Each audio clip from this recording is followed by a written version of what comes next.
दोस्तों, जैसा कि आपको पता है कि हम लोग बात कर रहे हैं इन दिनों पर मेजर ऑफ डिस्पर्जन के बारे में, जिसमें से हमारे 4 टॉपिक्स आते हैं टोटल। और उन 4 टॉपिक्स में हम लोगों ने स्टैंडर्ड डेरिवेशन, रेंज और मीन डेरिवेशन को कवर कर लिया है अपने लास्ट वीडियो लेक्चर्स में। और आज जो बात है वो हम लोग करेंगे दैट इज़ कि क्वार्टाइल डेरिवेशन के बारे में।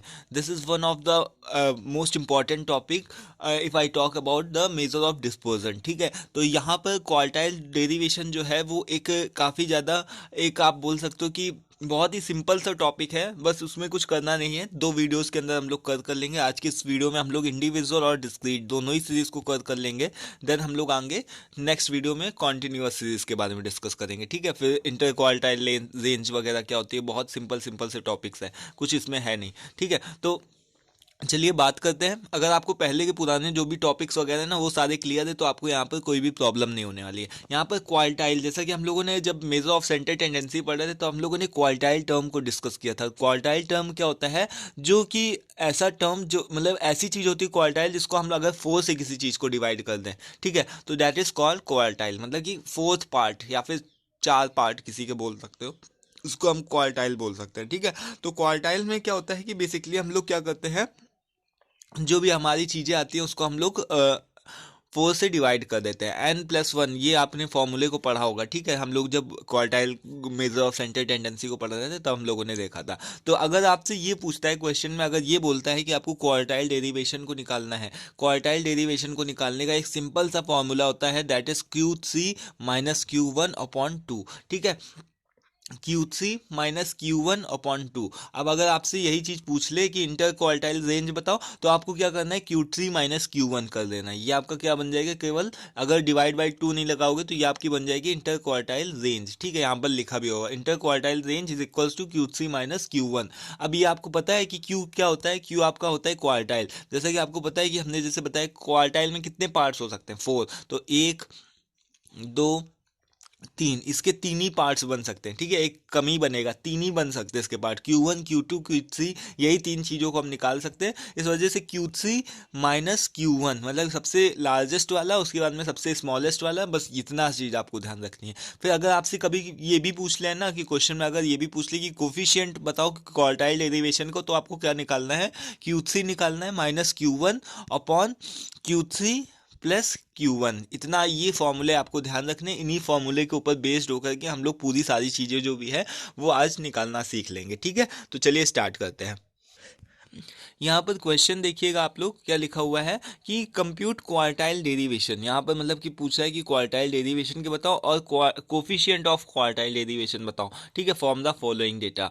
तो यहाँ पर डेटा दे रखा हुआ है जिसमें से हमको क्वार्टाइल डेरिवेशन और कोफिशिएंट ऑफ क्वार्टाइल डेरिवेशन को निकालना है। तो हमको पता है कि 2 फॉर्मूले हम लोगों ने सीखे हैं। तो क्वार्टाइल डेरिवेशन का ये मतलब है, ये इस चीज़ को निकालना है, और कोफिशिएंट निकालना है, तो इसका मतलब कि Q3 - Q1/Q3 + Q1 कर देना है। ठीक है, तो अभी हमको सबसे पहले क्या करना पड़ेगा, इसको निकालने के लिए हमको सबसे पहले क्या निकालना पड़ेगा, Q1 निकालना पड़ेगा एंड Q3 निकालना पड़ेगा। ये आपको किस तरीके से पता ही है कि किस तरीके से आप निकालते हो। जैसे हम लोगों ने पुराने वीडियोस में सीखा था, तो हम लोगों ने उसी तरीके से Q1 और Q3 यहाँ पर कैलकुलेट कर लेना है। ठीक है, अब उसको कैलकुलेट करने के लिए हमको क्या करना पड़ता है, जो भी अपना डेटा है उसको सबसे पहले हमको असेंडिंग ऑर्डर में कैलकुलेट करना, मतलब असेंडिंग ऑर्डर में फिक्स करना पड़ता है, असेंडिंग ऑर्डर में लगाना पड़ेगा। यहाँ पर जो भी हमारे पास में डेटा है, यहाँ पर देख लो ना, 24 पहले लिखा है, 14 बाद में लिखा है, फिर 21 लिखा हुआ है। तो आपको सबसे पहले यहाँ पर क्या करना है कि जितने जितने छोटे छोटे नंबर्स हैं, देखो 14 2 बार आया है, 16 1 बार आया है, 21 3 बार आया है, 24 34 2 बार आया है।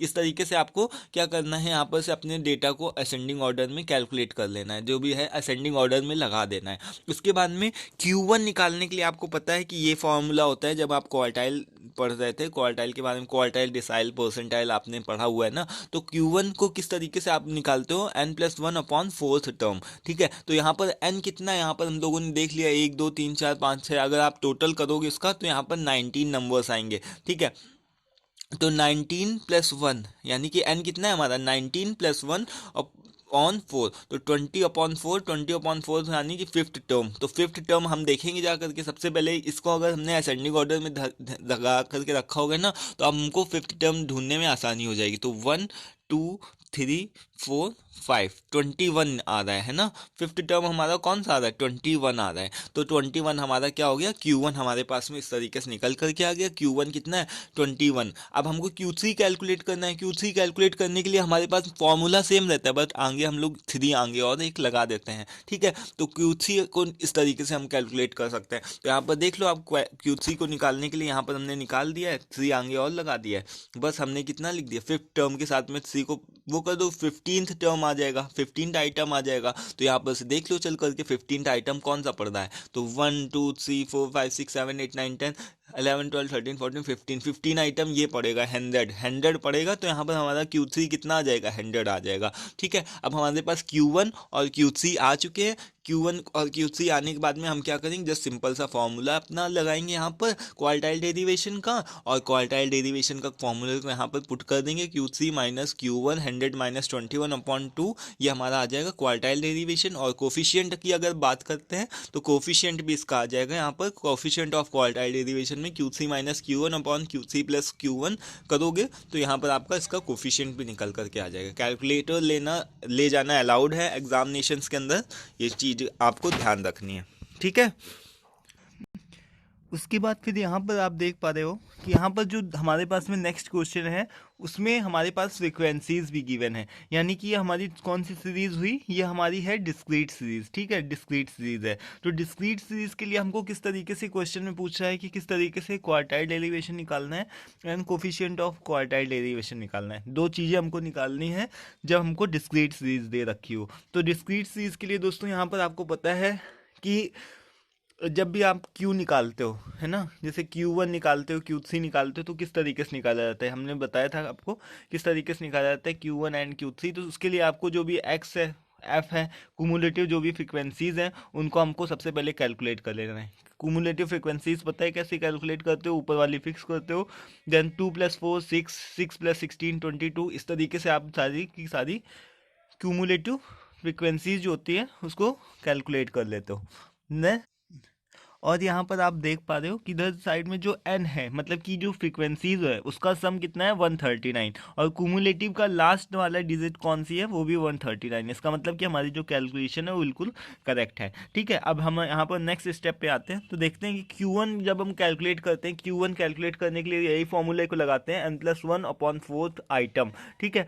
तो हमारा n कितना है, 139 + 1/4 यानी कि 140/4, तो यानी 35 टर्म। अब देखो यहाँ पर 35 कहाँ लिखा हुआ है, 35 कहाँ पर आएगा, 35 अराउंड हमारे 35 हो, मतलब 34 से ज़्यादा हो, और साथ में मतलब एक नंबर ज़्यादा होनी चाहिए। तो ठीक है, तो ये हमारा कहाँ पर आएगा, 5th नंबर पे। तो हमारी यहाँ पर जो Q1 है वो उसके लिए हमारा क्या फर्स्ट निकल कर क्या आएगा, Q1 = 5, ठीक है। तो Q1 का हमको वैल्यू पता चल चुकी है।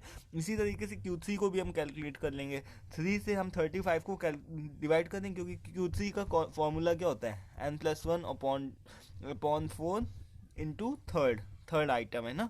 तो 3 को 35 से मल्टीप्लाई करवाओगे 105 आएगा। अब देखो 105 आइटम कहाँ पर एग्जिस्ट करता है, क्यूमुलेटिव फ्रीक्वेंसी में देखो 105 आइटम कहाँ पर किसके पास में है, तो 123 के पास में है, और 123 जो है वो 105 से बड़ा भी है। तो यहाँ पर इसके लिए Q3 हमारा कितना हो जाएगा, Q3 = 9, ठीक है। Q3 हमारा कितना होगा, 9 होगा, ठीक है। तो यहाँ पर इधर से हमने देख लिया, सॉरी,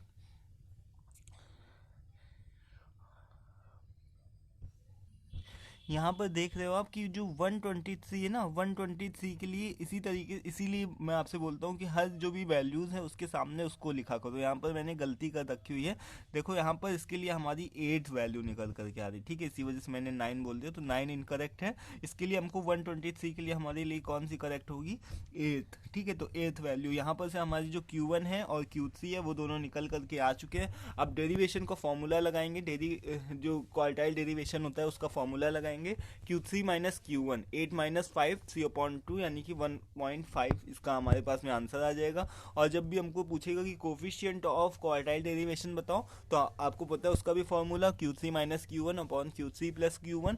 तो यहाँ पर 8 माइनस 5 3 हो गया, 8 + 5 13 हो गया। इन दोनों को आपस में डिवाइड करवा दोगे तो आ जाएगा 0.23। इस तरीके से हम लोगों ने आज के इस वीडियो में सीखा है दोस्तों कि किस तरीके से हम अपने जब भी क्वार्टाइल डेरिवेशन को किस तरीके से कैलकुलेट कर सकते हैं फॉर इंडिविजुअल सीरीज और डिस्क्रीट सीरीज। दो चीज़ों के लिए हमने सीखा है, इंडिविजुअल और डिस्क्रीट सीरीज के लिए।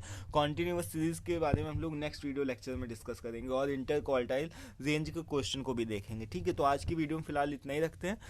वीडियो पसंद आया उसको लाइक करिएगा, पीडीएफ का लिंक भी डिस्क्रिप्शन बॉक्स में होगा। आज की वीडियो में फिलहाल इतना ही, मिलते हैं नेक्स्ट वीडियो में। Till then take care, thank you.